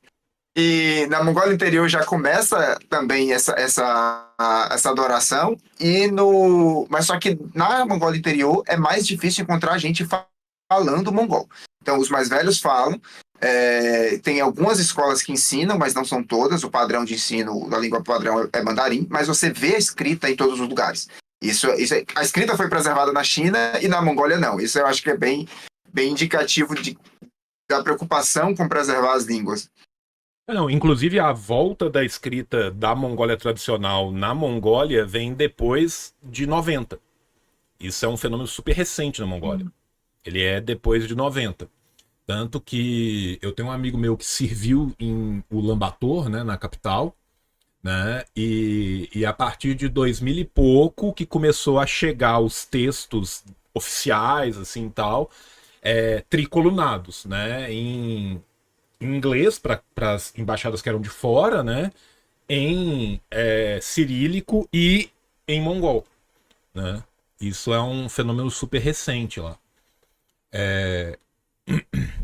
A criação de Dragon Ball e a universalização. O texto, deixa eu voltar a tela pro texto aqui. A criação de Dragon Ball e a universalização do signo pop. Em 83, quando estava terminando a série Dr. Slump, que é divertido pra caralho, tá? O Eric ganhou e eu quero agradecer aqui a pessoa que deu pro Eric, porque eu peguei a rabeta dele aqui. Toriyama foi pressionado pelo seu editor, Kazuhiko Torishima, a criar uma série nova. Depois dos testes no mangá de uma única história, Dragon Boy e as Aventuras de Tom Poo, ele chegou à forma final que desembocou em Dragon Ball, cuja série durou de 84 a 95, ganhando já em 86 a sua primeira fase como anime. A referência de Toriyama, em vez de ser os Estados Unidos ou o Ocidente, aquilo que a gente falou lá atrás, né, foram para a China. E enquanto ele buscou na Jornada ao Oeste a inspiração para a narrativa, a estética da ação era inspirada nos filmes de Kung Fu, de Bruce Lee e de Jack Chan, responsáveis nos anos 70 e 80 em acabar com a farsa colonial do chinês como o homem doente da Ásia, uma peste xenofóbica e racista que não deixava de afetar também os japoneses. Aliás, para o presidente Mao, Bruce Lee era um verdadeiro herói, pois com suas performances inesquecíveis de artes marciais no cinema, o povo chinês passou a ser representado como um sujeito capaz de lutar e resistir ao imperialismo. Quem que não lembra da frase clássica, né? Daquela cena clássica, daquela placa, né? Proibido cachorros e chineses, e ele dando 3 passos na parede, subindo e dando bicudão na placa, assim.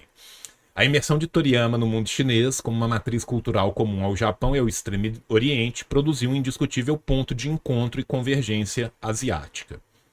Ainda hoje na China, o Rei Macaco causa frisson e é uma figura que emerge continuamente.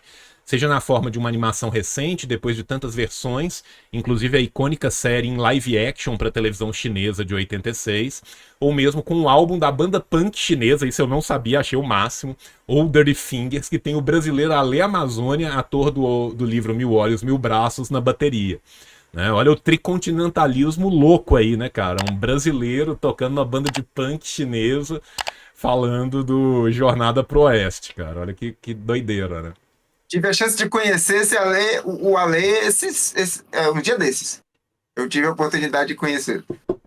Que foda, cara, que foda. América Latina, a Ásia e a luta anti-imperialista na onda de Dragon Ball. Se o livro original de Jornada ao Oeste significou um ponto de convergência entre o budismo e o daoísmo e o pensamento chinês tradicional, Dragon Ball serviu como um ponto focal entre a China e o Japão, que se irradiou pelo mundo como uma obra pop universal, arrebatando naturalmente o Brasil e a América Latina como referência incontornável de uma época.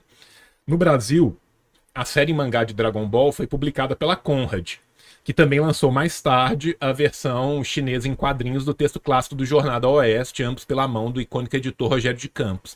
Esse foi o que eu te falei, que saiu infelizmente só o primeiro e o segundo volume, e acabaram com o projeto antes do terceiro, né? Então, Conrad, se você estiver vendo a gente aqui, editora Conrad, traduz o terceiro, contrata aqui o meu Laoshi, tá? Que o homem vai fazer direto do chinês, espera o mestrado dele passar, a gente já esperou 20 anos, a gente espera mais um, espera o mestrado desse homem passar, contrata ele, que ele traduz direto do chinês, aí vai ficar uma tradução muito melhor, e ele chama a galera do curso, né, para fazer o terceiro volume lá junto com ele. né? Vou até aproveitar e vou meter o ataque de oportunidade aqui, hein? Vou meter o ataque de oportunidade, gente. Não vai ser mais forte do que o tio aqui. Deixa eu só descer aqui para colocar, né? Vamos aproveitar aqui ataque de oportunidade. Ataque de oportunidade. Falando da nossa... A galera já tá perguntando do curso. A galera já tá perguntando do curso, falando, né, da... A gente falou tanto de taoísmo, falou da cultura popular chinesa, né, e nós estamos com a promoção do Festival da Lua, né, e, ó, não fica mais cultura popular tradicional chinesa do que o Festival da Lua, né? Conta pra gente aí, Gohan, como que tá essa promoção, até quando que vai, como é que ela funciona, tá, que a galera já tava perguntando aqui, cara. Olha só, então a gente tem o curso da Academia Gohan, ele tá com matrículas sempre abertas. É sempre, a gente nunca fecha, quem quiser começar a aprender mandarim, tá vendo essa live no futuro, um corte, a matrícula é sempre aberta. De vez em quando a gente faz um agrado para quem já acompanha a academia, para quem já me conhece por outras fontes, falar, opa, a promoção é a hora agora de entrar no curso. Um ano ganha mais um. Então você assina um ano, a gente tem planos trimestrais, tem plano anual. A promoção está tendo agora o Festival da Lua, que foi essa segunda-feira. Então a gente deixou uma semana inteira até a próxima terça para vocês que querem aprender mandarim entrar, assina um ano e ganha mais um ano de acesso. Vocês vão pagar um ano apenas e ter 2 acessos pelo preço de um. E aí tem uma novidade que eu estou deixando brindes. Olha só, a gente tinha brinde para os 40 primeiros, agora os brindes vão acabar. Com a live do João, esses brindes vão acabar. Temos 32 brindes, que são a escolha do aluno. Então, o aluno entra, ele vai ter ou o livro A China é a Nova Rota da Seda, do Diego Pautasso. Para quem quer entender a Rota da Seda, você vai poder escolher esse livro. Eu tenho uma parceria com ele. Tem o livro do Hugo, né, que o Hugo trouxe para o Brasil, A Estrela Vermelha Brilha sobre a China pela Autonomia Literária. Então tá até aqui o meu, eu vou mostrar aqui para quem não conhece o livro. Ó, ganhei, esse daqui. Ganhei, fui mais rápido, hein? Vai poder escolher esse ou, né, a China é a Nova Rota da Seda, ou esse daqui a gente manda frete grátis para todo o Brasil. Quem está fora do Brasil, uma outra alternativa é o curso que a gente falou no início, o curso do Fios de China, que é Rota da China, é o nome do curso, que a gente já tem uma nova turma confirmada que vai acontecer, a gente ainda não sabe quando, mas esse ano a gente ainda vai abrir uma turma. Então, se quiser uma vaga no curso, vai ter também. Então a pessoa vai escolher um desses 3 brindes, mas só para os 40 primeiros, porque pode comparar aí, o valor tá bem acessível, você vai ter 2 anos de acesso pelo preço de um, parcela em até 12 vezes sem juros, tá, gente? Isso aí é um negócio que a contabilidade reclama comigo, porque eu absorvo os juros todos para os alunos, nessa daqui é o padrão. Então aí no site você tem todas as informações do curso. Estavam perguntando mais cedo como é que funciona. A gente tem um programa de aulas gravadas e além das aulas gravadas, você tem um projeto Mandarim Live que eu faço aula toda semana e toda semana cresce o curso, porque já são quase 270 aulas. Eu fiz essa semana 265 aulas ao vivo, que são aulas complementares de assunto específico. Eu falo de como viajar para a China, como se hospedar no hotel, faço aulas com música chinesa, leitura de texto. Eu ia falar isso, de então, música, culinária, passando por dica de turismo, tem de tudo um muito, não é um pouco, não, é um muito. Tudo. E a gente tem o programa do curso completo, que são 5 livros. Eu fiz esses livros para a escola presencial, hoje a gente distribui ele em versão digital. Então você tem um cronograma, você vai ter ali passo a passo o que você vai estudar por dia. Toda semana na nossa comunidade tem encontro de conversação, acompanhado com o professor. Então, quer treinar a conversação, vai lá, tem outros alunos, você vai treinar a conversação com o professor. E tem o meu contato para tirar dúvida, tem correção de lição de casa. Então, assim, não é um curso que você vai desacompanhado. Então, se precisar tirar alguma dúvida, você manda mensagem para mim. Quer encontrar o professor para treinar a conversação? Toda semana tem. Tem uma mentoria por mês. Então, eu faço o calendário do mês e digo que dias eu vou estar disponível para tirar dúvida. É só aparecer lá. Além E disso, a tem gente tá várias fazendo o sexto ferramentas livro. também para o curso Isso. que ajudam pra caramba. O Gurran passa o caminho do Zap que você vai usar, dos aplicativos legal, de várias formas de pesquisar, de como que você vai pesquisar as coisas, né? Para acessar também a internet da China, para poder tirar suas dúvidas. As aulas todas têm muito áudio, os áudios são importantíssimos, ajudam pra caralho, assim, na pronúncia. Você consegue ouvir ali ad Sim, náusea. são áudios gravados por nativos. Isso é um Eu puta tenho os diferencial amigos também, cara. nativos que gravam e a gente coloca lá para treinar a frase, porque uma das coisas que eu mais me preocupo é o aluno não aprender só aquele áudio padrão, que nem o CD-ROM dos cursos antigamente, e aprender o chinês de verdade. Né? Então, eu chego aqui na China, a China tem muitos sotaques do norte e do sul, então eu pego várias pessoas com sotaques diferentes para falar o mandarim padrão para a pessoa entender, olha, se dá para falar assim, ela consegue perceber a diferença de sotaque e entender. E perguntaram se o cupom do tio tá funcionando, tá sim, tá? Então, além de pagar um ano, levar dois, vocês ainda têm 10% de desconto no cupom do tio, com um brinde, com tudo. Mas o brinde é limitado. O brinde tem estoque. O brinde tem estoque, o cupom não, então aproveita, gente, corre. Você que tá vendo a live ao vivo, você já tem uma vantagem competitiva, porque eu vou soltar o vídeo lá no sábado. E aí o cara que chegar no sábado, talvez já não tenha o brinde, mas continua tendo o cupom. E lembrando, né, gente, que você tá ganhando 10% de desconto, né? Para pegar 2 anos, ou seja, nessa brincadeira, na real, você tá levando 20, né? Porque você vai levar 10% no bolo inteiro e vai ganhar um ano todo de graça. Tá? Então corre, você que quer aprender o mandarim, você que quer abrir essa porta para uma outra cultura, né? E mais do que isso, você quiser abrir uma porta de trabalho, né, cara? Quantas pessoas hoje em dia, né, que estão nas. Pô, cara, assim, eu falo isso de experiência pessoal, cara. Várias vezes as pessoas me procuram e falam assim, pô, João, você conhece muita gente da China, você conhece muito professor, eu preciso de uma tradução em mandarim. Quantas vezes eu já virei pro Gurran e falei assim, Gurran, tô precisando da tradução. Aí o Gurran vira e fala, eu tô muito ocupado, mas meus alunos que já passaram do HSK 5 já são tradutores, já podem fazer. E assim, eu já repassei trabalho para mais de um aluno diferente do Gurran em momentos diferentes de tradução. Ou seja, né, é um investimento mesmo, né? Não é simplesmente, né, você aprender uma outra cultura, você ter as leituras, você ter a facilidade, né, de conhecer um outro mundo se descortinando para você, mas também são várias oportunidades profissionais que vão se abrir, né, nesse seu mundo. Ainda é uma demanda muito grande, né? Ainda é muito pouca gente. Eu gosto de lembrar aqui do exemplo de Belo Horizonte, cara. Belo Horizonte, assim, porra, beleza, nós não somos nenhuma cidade gigante, né? Se a gente fosse uma cidade da China, então, a gente era uma roça no interior. Agora, nós somos a quinta, sexta maior cidade do Brasil e tem um tradutor de chinês, né? Tem um tradutor de mandarim. E, por sinal, é um homem que, Falta. tipo assim, deve ter nascido junto com Confúcio, né? Porque é um senhorzinho que tá super bem, mas você bate o olho no homem pelo tamanho da orelha e do nariz.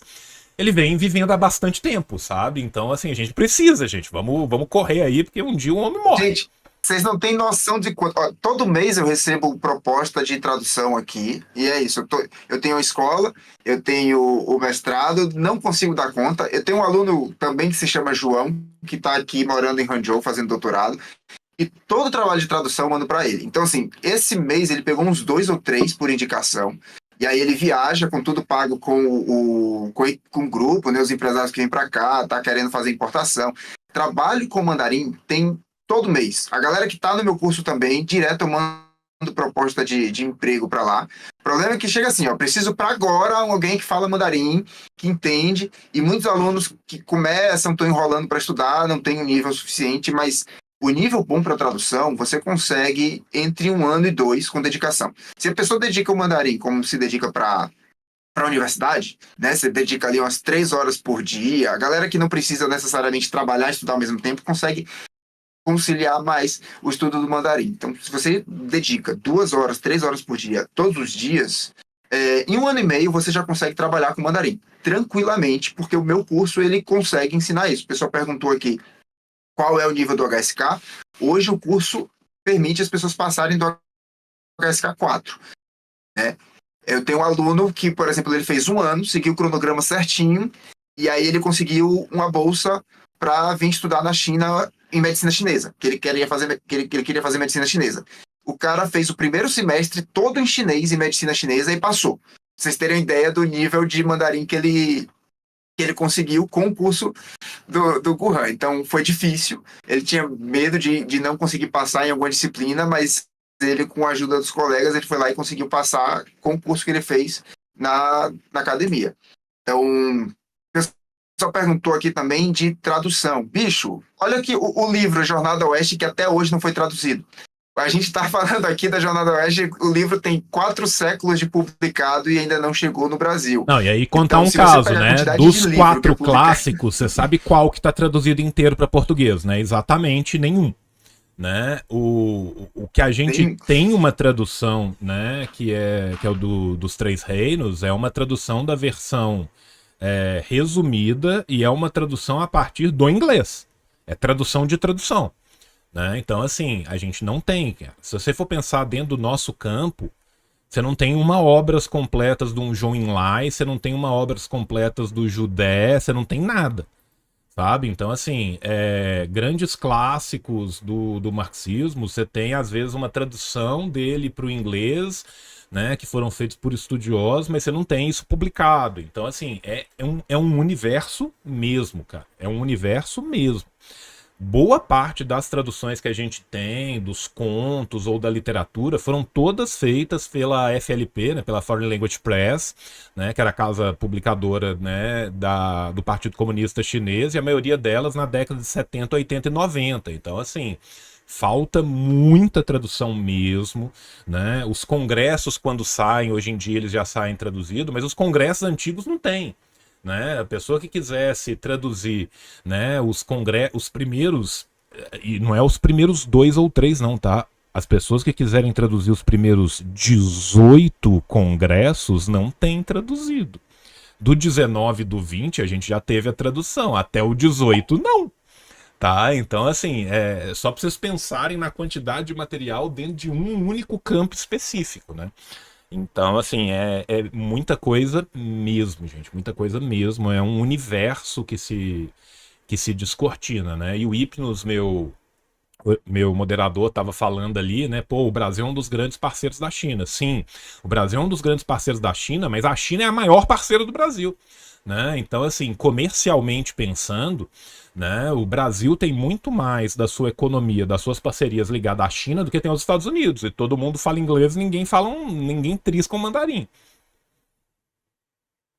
Cara, toda vez que tem essas notícias, a BYD vem para o Brasil, né? Aí às vezes falam de Huawei abriu uma fábrica de celular na América Latina. Gente, toda vez que essas fábricas dão um passo para o Brasil, chove busca por gente que fala mandarim, e não tem, porque mesmo que você vai ter os funcionários falando em português, você vai ter uma gerência, ou a galera que está ali no cargo de tomada de decisão, quem vai ligar direto para a China, quem vai se comunicar jurídico, vai precisar dar uma assessoria para o pessoal, né? Uma empresa colocou uma sede aqui, vai precisar alguém que entende as leis brasileiras para explicar para o chinês lá o que é que pode, o que não pode. Então, você tem muita, mas é muita oportunidade para quem fala mandarim e para qualquer campo desse, sem falar, falando em parceiro comercial, praticamente tudo hoje é fabricado na China. Então, sei lá, você entende, você é fisioterapeuta, entende de prótese.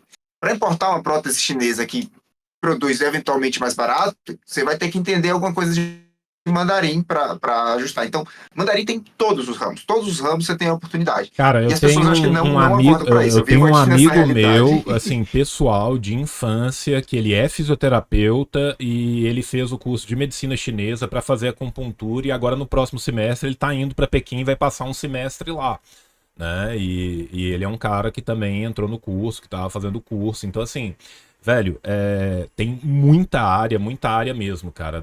Das humanidades a parte comercial, a parte de saúde, tem área demais, né? Não sei como funciona o cartão de crédito de vocês, o meu vira no dia 20, tá? Então, quem tiver o cartãozinho aí virando na virada do mês também, né, pode aproveitar que você tem até terça-feira, né? Lembrando que os brindes, esses vão durar enquanto tiver estoque.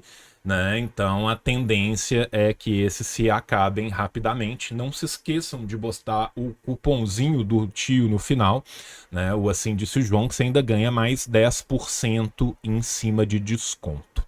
Tá certo? Vou voltar aqui pro nosso texto só pra gente, né? Poder ir fechando o texto aqui, né? Porque senão. A galera que cortou Fala, aqui, fala, fala, fala, tem querido. parcelar ou pagar mês? Se eu só terminar isso aqui, volta pro texto, Vou voltar. pra gente terminar. Né? Parece curioso que os chilenos tenham usado Dragon Ball na. É que tá cortando aqui, não sei se você tá me ouvindo bem, Não, Jô. eu agora tô te ouvindo bem. Sua imagem tinha dado uma travada, mas agora voltou. Você tá me ouvindo tranquilo agora? Posso continuar o texto? Ah, é que tá cortando aqui. Não. Então nós estamos com um probleminha Voltou, com a internet. Voltou? voltou. Voltou. Tô te Nós escutando, temos tô te mais escutando. 3 parágrafos aqui, e aí a Voltou. gente fecha o texto e volta para os nossos fechamentos. Parece curioso que os chilenos tenham Sim. usado Dragon Ball na iconografia dos protestos dos anos 2010 e que os dubladores locais do anime, inclusive, tenham emprestado as suas vozes em prol das manifestações. Mas a aparente ingenuidade e simplicidade de Dragon Ball e sua matriz Jornada ao Oeste carrega várias camadas e sutilezas, mas cuja mensagem mais poderosa é um chamado à luta e à afirmação dos orientais e dos povos oprimidos. O imperialismo sempre demandou a demonização e desumanização dos oprimidos e colonizados, o que fez do Fu Manchu o protótipo do supervilão moderno, né, que a gente tinha falado lá atrás, é o massacre no bairro chinês. Né? O colonizado sempre é apresentado paradoxalmente como débil e fraco, mas também como pérfido e perigoso, em uma narrativa pouco coerente. Portanto, giros estéticos como Dragon Ball podem parecer pueris, mas eles possuem um poder tremendo de mudar as situações através de um novo imaginário. Que foi o que eu falei lá atrás, cara. Eu só consegui me perceber disso adulto, saca? Eu, quando era menino, só vi o desenho e achei, desenho de criança e tal. E aí, quando eu era adulto, quando eu já fui adulto e tal, que eu li de outra forma e eu percebi várias outras nuances. O racismo contra os orientais, os amarelos, é uma das chagas da ordem imperial que ainda não acabou. Não é por acaso que os japoneses foram bombardeados com armas nucleares ou mantidos em campos de concentração durante a Segunda Guerra Mundial, nos Estados Unidos e no Brasil, enquanto foram perseguidos nos anos 60 para não se aliarem com os Panteras Negras na Frente Unida contra o racismo. Aqui a gente lembra, né, do Yellow Peril, né, do perigo amarelo, né, que era as frentes socialistas dos japoneses radicados nos Estados Unidos, né, que os textos, inclusive, foram publicados agora no Brasil pela própria autonomia literária, né, no segundo livro da coleção Rompendo as Correntes, do Jones Manuel e do Gabriel Landi. Né? Fica aqui meu parabéns para os meninos que trouxeram esses textos que eram inéditos.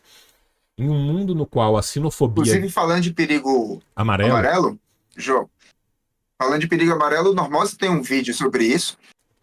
Sobre perigo amarelo, o Normose tem um vídeo sobre isso e deve sair em breve o próximo.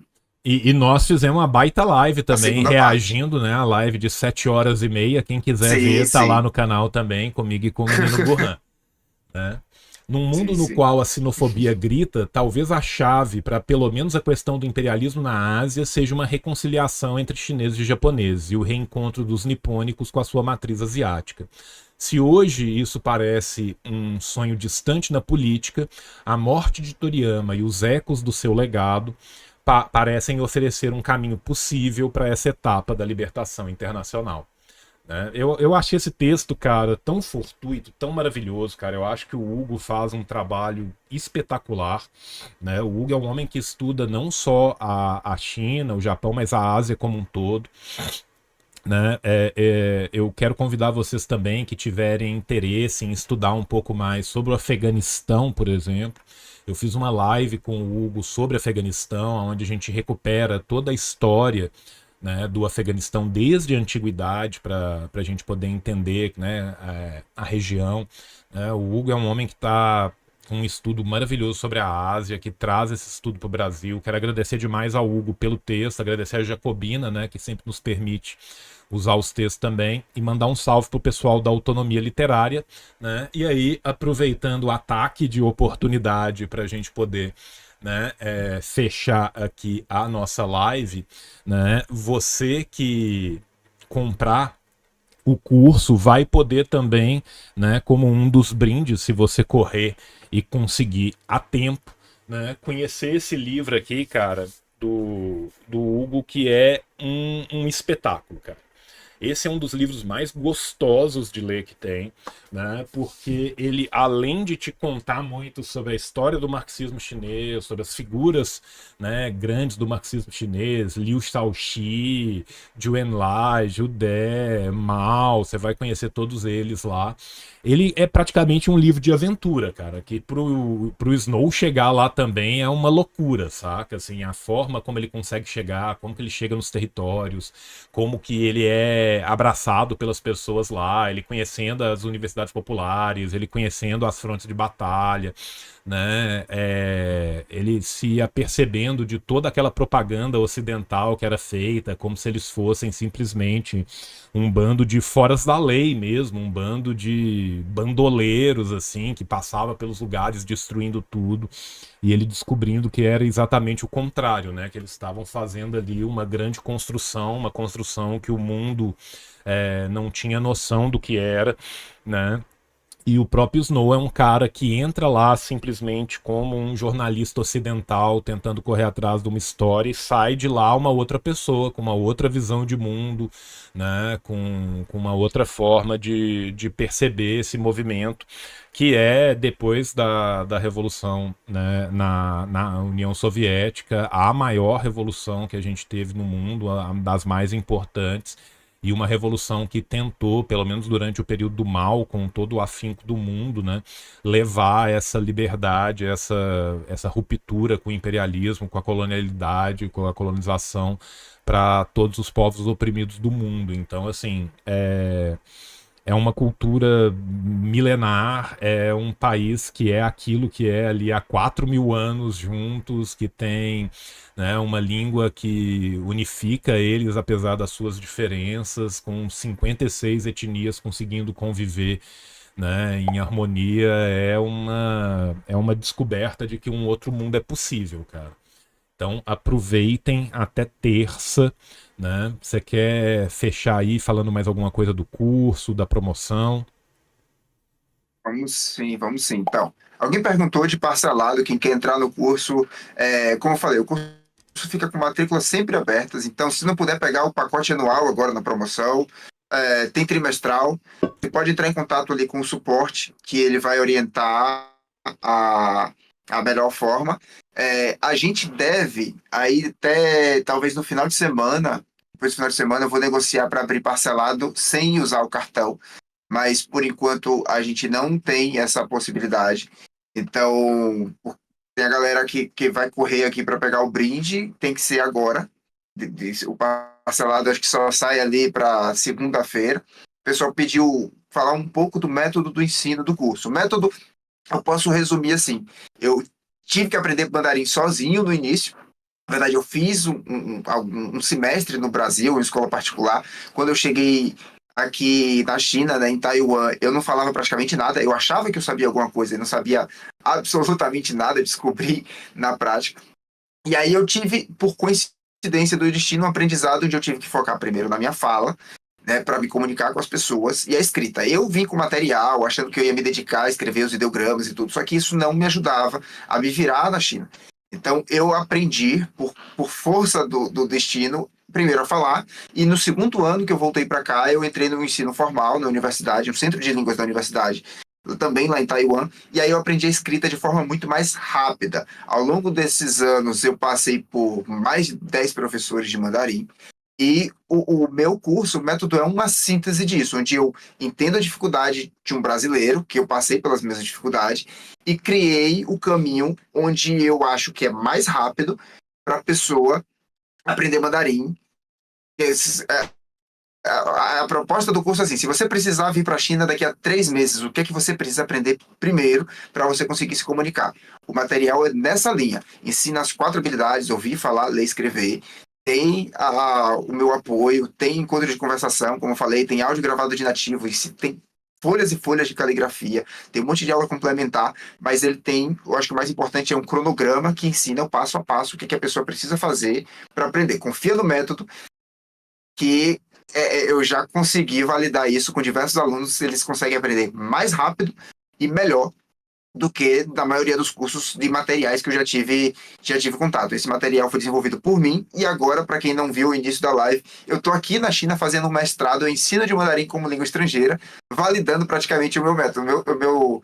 A minha dissertação é em cima do meu curso, né? Eu uso o curso como estudo de caso e a ideia é justamente provar o meu método como eficaz para brasileiros, porque aqui na China você tem muito material desenvolvido, pensado ou quem fala inglês, ou a China tem muita experiência de ensinar mandarim para coreanos, para vietnamitas, para tailandeses, para japoneses, mas a ideia do brasileiro aprendendo é uma abordagem completamente diferente, porque a maioria das pessoas nunca viu um ideograma até o primeiro dia de aula. Então, eu faço uma abordagem. Quem quiser conhecer, gente, no meu canal tem 18 aulas básicas. Eu faço um projeto de aulas gratuitas lá. Então, o pessoal que se interessou, ficou curioso. Eu vi que o mandarim vai ser bom para o futuro, para o mercado de trabalho.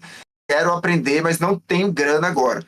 A gente é camarada, tem um projeto de aulas gratuitas aqui no canal, Gurran Mandarim. Você vai ver as primeiras aulas, tá na playlist, você aprende. E se o curso for para você, você espera a promoção. Aproveita que essa tem brinde, a outra eu não garanto que vai ter brinde dos livros.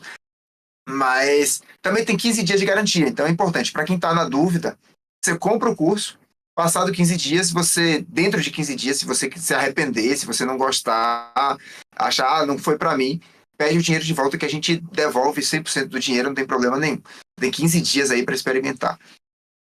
Isso então, gente. Entra aí no academiagurran.com.br, lá na própria página inicial você vai ver, né, o link para a promoção do Festival da Lua, ou se não, pode colar também direto no link que eu estou mandando aqui, né, que é o completo Festival da Lua, né, que vai até a próxima terça-feira. Então você que está aí querendo pegar o brinde, corre, que você pega os brindes também. E lembrando sempre, né, que a gente tem também o nosso cupom, né, o Assim Disse o João, que te dá 10% de desconto no curso completo. Gurran, meu querido Lao-Shi, obrigado, tá? Mais uma live fenomenal. Esses encontros nossos mensais são maravilhosos. Eu acho que a gente está, assim, construindo algo muito bacana, muito bonito. É uma possibilidade do pessoal conhecer essa cultura tão maravilhosa pela qual nós dois somos tão apaixonados, né, cara? E a gente tem certeza que a gente também vai conseguir passar esse amor para as pessoas que estão vendo, né, cara? E descortinar também, né, que a China não é só o marxismo na China, a China não é só, né, a Revolução Chinesa, a China é uma cultura milenar muito rica, a China é uma cultura que muitas vezes é muito mais próxima da nossa do que a gente imagina, que sofreu com coisas muito análogas àquelas que a gente sofreu e que conseguiu vencer, que conseguiu uma ruptura, né? Então a gente tem muito a aprender também com o povo chinês, além do mandarim, gente, ser realmente a língua do futuro, cara. A tendência a gente sabe muito bem, né, que a China já ganhou a guerra comercial, vai atropelar mesmo, né, e o próximo ensejo com certeza vai ser na parte cultural. Então, cada vez mais o mandarim vai se tornar cada vez mais necessário, né? Então você que tiver essa oportunidade, que tiver conseguindo aí nesse momento, aproveita, corre, pega seu curso, começa a fazer, que eu tenho certeza que você não vai se arrepender. Tá certo, jovens? Então é isso, né? Depois a gente... Muito obrigado, João, pelo espaço. E a gente vai mantendo aí contato, essa presença de live aqui mensal. E eu gosto muito. É isso, gente. Mês que vem a gente tem mais uma live especial com o menino Gurran. Mais para perto a gente anuncia o tema para vocês. Muito obrigado a todos que estiveram aqui vendo com a gente, né, de forma síncrona. E também um salve, o nosso muito obrigado a todos que forem ver o vídeo a posteriori, né? No sábado a gente está lançando esse vídeo. Muitos de vocês vão estar vendo o vídeo no sábado, né? Corram e aproveitem até a terça-feira da semana que vem, tá? A promoção do Festival da Lua, terça-feira, dia 24 de setembro, ela se encerra, tá? Então não cometa esse vacilo de deixar para o último segundo, senão você esquece, no dia 25 você vai chorar rios de sangue, né? Aproveite, você tem até o dia 24, mete o cupomzinho do tio, que também você ganha um descontinho, e é isso, cola comigo, cola com o Gurran, que você passa de ano. Um beijo no coração de todos vocês, até a próxima. E tchau. O capitalismo falhou, falha e falhará em cada uma das sociedades aonde